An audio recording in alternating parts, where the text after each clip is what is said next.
Sir আপনার parcel. তুমি তাড়াতাড়ি ভেতরে এসো। কি হচ্ছেটা কি? আরে আমার হাতটা তুমি ছাড়ো। তাড়াতাড়ি তোমার ড্রেসটা চেঞ্জ করে নাও। এটা কি অসভ্যতামি হচ্ছে?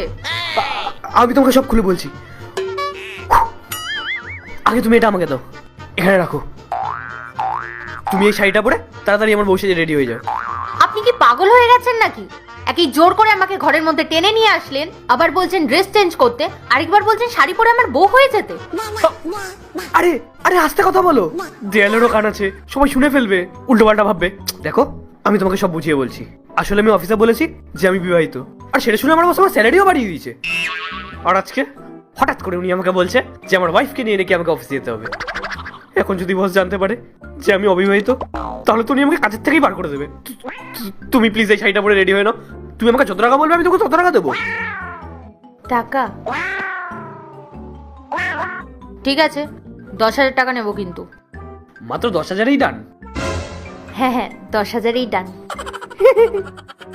এনাও এটা ধরো। আজকে বস যদি জেনে যায় চাকরিটা আমার যাবে। এনাও 10,000 টাকা। তুমি তাড়াতাড়ি রেডি হয়ে নাও, আমাদেরকে এখনই বেরোতে হবে। চেঞ্জ কোথায় করব? চেঞ্জ আবার কোথায় করবে? এখানেই করবে।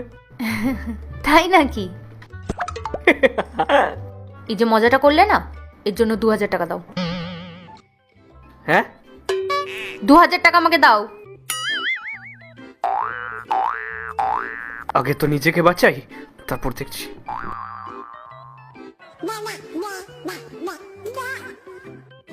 এবার বলো, রুমটা কোন দিকে?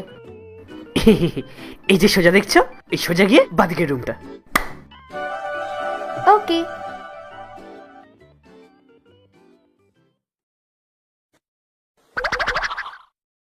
মে আই কাম ইন স্যার?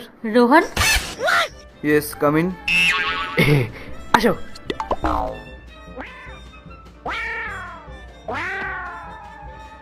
বসো।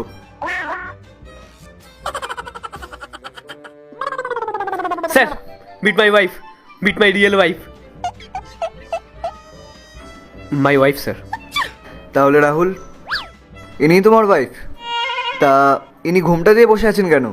আজকের দিনও তুমি তোমার ওয়াইফকে এতটা শাসনে, এতটা সংস্কারে রেখেছো যে উনি বাইরে কোথাও বেরোলে মাথায় ঘুমটা দিয়ে রাখেন? আরে না না স্যার, এরকম কোনো ব্যাপার না। আসলে ও তো খুব লাজুক, ওই জন্যই ঘুমটাটা দিয়ে বসে আছে। কোনো ব্যাপার না স্যার, আমি ওকে ঘুমটা তুলে দিতে বলছি। কি গো, ঘুমটাটা তোলো। না, আমি ঘুমটা তুলতে পারবো না। রাহুল, উনি কি তোমার রিয়েল ওয়াইফ না?